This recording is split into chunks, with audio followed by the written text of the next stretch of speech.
In this video, I'm going to break down the top 4 things that I look for when hiring a video editor.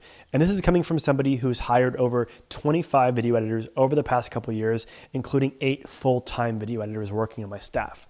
My name is Jason Lee Siegel, owner of JLS Video Agency. I run this company here based in Santa Monica, California. I have about 7 full-time video editors that work for me, a couple freelance video editors, and we mainly do podcast production services and organic social media content creation. All right, so what are the top things that you look for and how do you go about hiring a video editor for your company?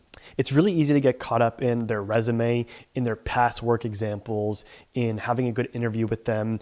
And that's how I think about like it's sort of a traditional interview, but hiring for a video editor is really unique and it's different. You don't want to get caught up in all those things. When hiring a video editor, there's one very important thing that you have to do. And again, it's not looking at their job application. It's actually creating a unique job application on Audition for them based off the kind of work that you think they're going to be doing when you work with them. It kind of sounds so simple when I break it down like that, but it's basically a trial run to ensure that they can do the work that they're going to do for you. So that's number 1, is making sure that they're going to be able to do and execute on a high level the work that you're going to be doing together. Now you're thinking like, what are the other 3 things that are important? Well, I'm going to break those down in a second. But this is the most important thing, is knowing that they can do the thing that you're going to need them to do.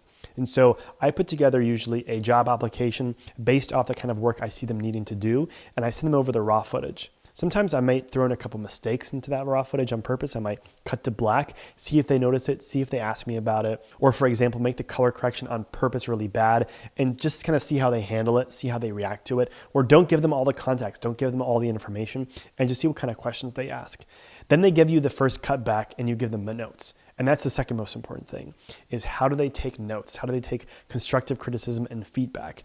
If they take the feedback that you give them and improve on it and do an even better job in the feedback and notes that you give them, you know you have a gem. I've worked with some editors who I give the feedback to and they miss something. And that's such a big bummer, especially if they're a creative, good, talented editor, but you give them feedback and they don't execute that note, either because they have an ego or because they're just not attention detail oriented. So that's the second most important thing, is making sure that they'll be able to execute when you do give them notes. Because you know that you or your client will be giving them tons of notes and feedback on the edits. Because editing is so subjective. It's not an objective measure. Even podcast editing, picking out what's a good clip in a podcast is so subjective. Picking out when to cut to the intro music is so subjective. And there are of course objective measures like volume and audio quality and stuff like that, but I would say editing is half and half, subjective and objective. All right, what's the third most important thing? That's going to be time management and allocation. So I've worked with really talented editors who can do a great job, but take either way too long to do the thing or are like unresponsive when you ask them about something and they don't go back to you in a timely manner. When you hire somebody,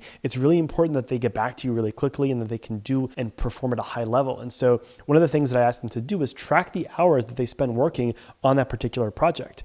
And if I think that that project should take about 2 to 3 hours and they spend 10 on it, I know there's something up. And then kind of the second part of that is making sure they're responsive and they're quick, saying, hey, are you available during these hours? Are you able to hop on Slack with me and get back to me quickly and respond to notes really quickly? And are you available to kind of go back and forth and work with me? I know editors who are so talented, but when you ask them to make a change or make a note or something like that, they miss the message, they don't see it, the email gets buried, they don't get back to you, they literally don't see the message until it's too late, or they skip it, or they send it to you and they forget. And so time management is like literally so important when working with an editor. All right, the fourth thing, but not the least important thing by any means, is creative problem solving. So it kind of ties into that first example, is like if you can give them a project that has specific issues with the thing, seeing how they think about solving creative problems is really important. So for example, if you give them an audio file that's converted to 44.1 hertz as opposed to 48 hertz, and there's like an audio drag in that, seeing if they're able to creatively decide and figure out and say, oh my gosh, this audio is not in line. How do we fix it? Can we import it? Can we change the refresh rate?